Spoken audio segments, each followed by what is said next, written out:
Sabay-sabay natin alamin ang mga kaganapan na nangyayari sa ating bansa.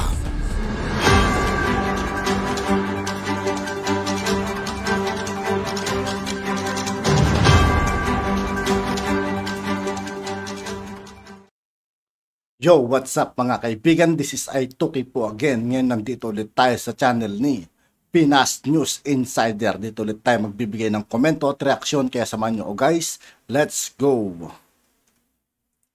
Ito ang balita ngayon. Viral ngayon sa mundo ng social media. Ang di umano'y balitang Pangulong Bongbong Marcos nakahanap na di umano ng solusyon para maprotektahan ang totoong public information.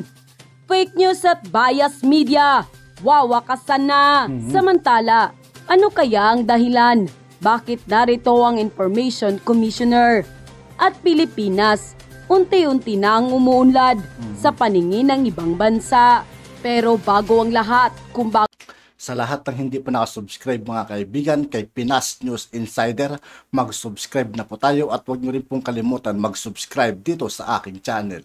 bago ka pa lamang sa aming channel, please huwag kalimutang mag-subscribe at i-click ang notification bell para mas maging updated ka palalo sa lahat pa ng bagong video na i-upload namin.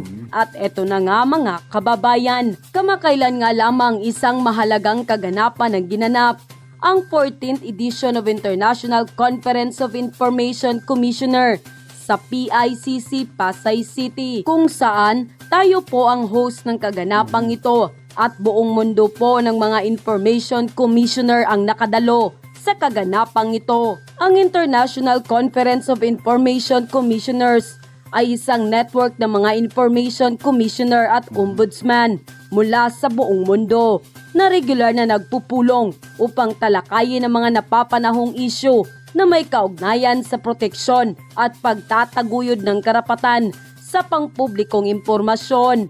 Ang misyon ng International Conference of Information Commissioner ay magbahagi ng kaalaman at pinakamahuhusay na kagawiang palakasin ang kapasidad at kumilos bilang kolektibong boses sa international na fora upang mapahusay ang akses ng mga tao sa pangpublikong impormasyon at ang kanilang kakayahang panagutin ang mga pangpublikong katawan. Ang pag-host ng Pilipinas sa conference ngayong taon ay pinangunahan ng Freedom of Information Project Management Office sa ilalim ng Presidential Communication Office matapos mahalal bilang host noong Hunyo 2022 sa 13 ICIC sa Puebla, Mexico. At ang kaganapang ito ay napakalaking karangalan sa ating Pangulong Bongbong Marcos dahil ito pa po ang pinakaunang nangyari sa South Asia ginanap at tayo ang nag-host ng nasabing kaganapan. Ibig sabihin, na-recognize na ng buong mundo ang Pilipinas at sa panahon pa ni Pangulong Bongbong Marcos ito nangyari. At kung umunlad pa po ang ating ekonomiya, magkakaroon na po tayo ng network of information sa buong mundo para mag-promote at protektahan ang totoong public information at para malabanan ng fake news at bias media dahil walang puwang sa lipunan ang pagbabalita ng hindi tama. Pinapahalagahan pa ang masamang propaganda upang linlangin ang taong bayan. Maging responsable, walang kinikilingan at hindi sana maging bayaran. Samantala, hindi naman mapigilan ng marami sa ating mga kababayan na magbigay ng kanilang hinaing at komento sa mundo ng social media. At ayon pa sa kanila, kailangan na talagang linisin lahat ng mapanirang nasa impluwensya. Isara na lahat para makapagsimula na ang mga mamamayan at ang Pilipinas. Bakit di pa alisin ang mga bias media na yan? Tanggalan na. Kung tutusin lang guys, parang nagiging useless na rin talaga yung mga mainstream media ngayon. Kasi halos lahat ng mga tao ngayon sa social media nanonood kung ano man nangyayari sa ating bansa. Tulad ng mga YouTube, Facebook, di ba? Halos nandyan na lahat eh. Kaya dapat lang may sara na rin yung mga mainstream, lalo na mga bias din naman, di ba? Ng license bakit pinapabayaan pang magbalita. Samantalang nakakasira lang sila sa kalagayan ng gobyerno at lipunan. Dapat dyan sa mga media na yan, kasuhan sa lalong madaling panahon. Matagal na akong hindi nanonood ng palabas sa TV. Noon, GMA ang gusto ko sa lokal na station at karamihan ay foreign programs na like sa NBA games, HBO at iba pa. Pero nung lumabas na itong sina Jessica Siongo, Mel Tango, Vicky Morales, Arnold Banyakis at iba pa na talagang gigil na gigil kay PBBM, ay hindi na ako nanunood ng kahit na anong palabas sa TV. Sa YouTube na lang ako lagi, sa Netflix at iba pa. Sa YouTube kasi ay malalaman mo kung sino ang tunay na kalaban at tunay na kasangga. Kaya sa mga nagpapalabas sa totoong performance ng ating Pangulong Bongbong Marcos, sana ipagpatuloy lang ninyo. At sa mga ayaw sa mga bias media, cancel na ninyo ang GMA, ABS-CBN at TV5. Sana nga magsara na lang lahat ng mga ito para mawala na rin itong sina Karen Devela at Ilangaw. Dapat nga isarado na mga yan. Di sila nagsisilbi sa bansa, kundi puro paninira lang ang gawa. Bawal na sa kanila sabihin ang mabubuting ginagawa, kabutihan ng government at ikauunlad ng bansa at pagtulong at pag-solve ng problem. And The International Conference of Information Commissioners, President, Commissioner, and Chair, Blanca Lilia Ibarra Cadena. International Conference of Information Commissioners, Chairpersons, and Advocate Pansy Tlacula. Pasay City Mayor Imelda Calixto Rubiano. The officers and members of the International Conference of Information Commissioners, my fellow workers in government, distinguished guests, ladies and gentlemen, good morning. Grabe talagang si BBM ang nilalapitan ng mga mata sa tao ngayon, mga negosyanteng hindi basta-basta. Grabe. It is with great pride and delight that I welcome our distinguished guests and participants to this 14th edition of the International Conference of Information Commissioners. Our special greetings go to those who are visiting the Philippines for the first time. We hope that your stay with us will be pleasant and has been pleasant thus far. We will do all that we can to make sure that your visit here will be a memorable one. We are very honored not only to have been selected as a host for this year's event, it is also a great distinction to be the first Southeast Asian nation to become part of the Pagpasensya nyo na guys, umingi kasi umuulan IC, and the founding member of Asia's network of access to information bodies. On behalf of the Filipino people, I congratulate the ICIC for all its efforts in advancing the people's right to access information and to fostering a conducive and inclusive atmosphere for the healthy exercise of this universal human right.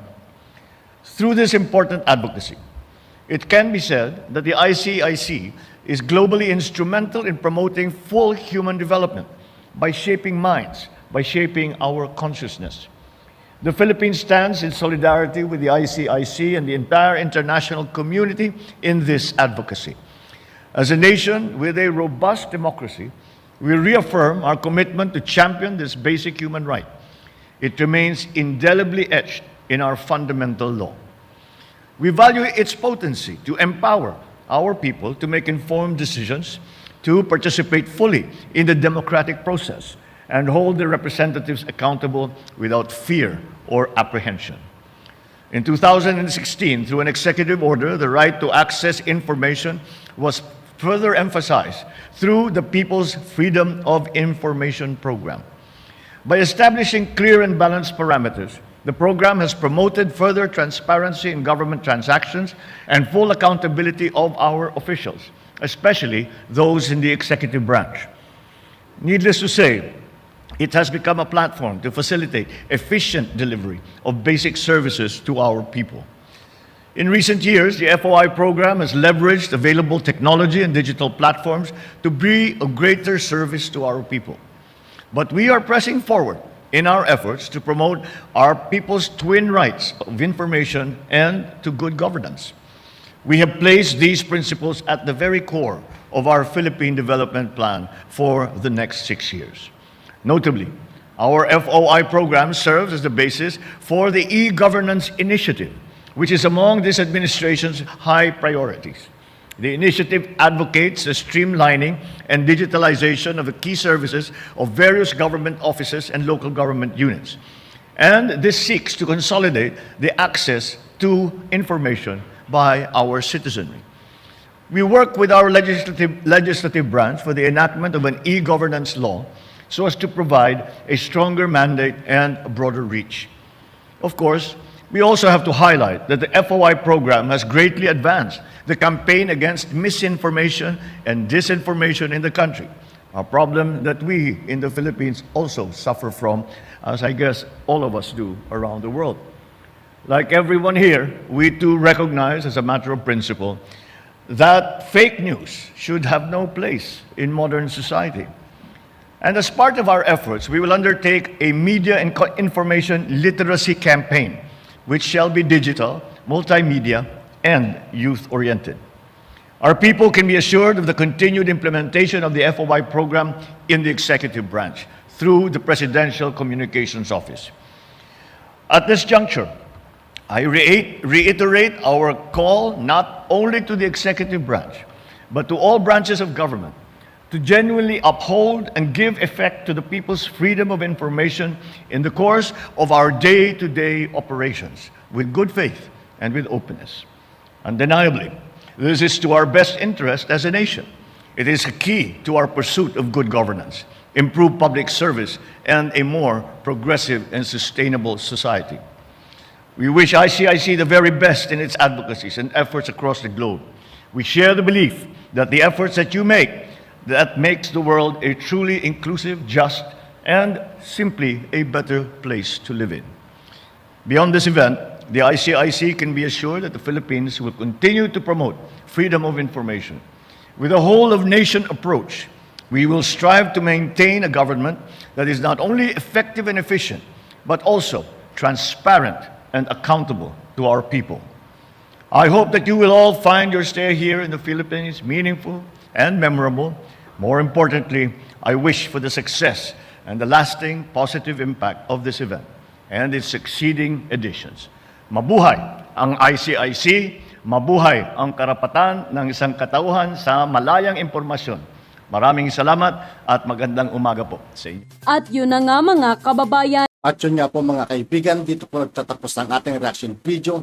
Muli ako po si Aito K ng Sundalo ng Tunggalo at 811. Maraming salamat sa patuloy na pagsuporta. Yeah, peace out.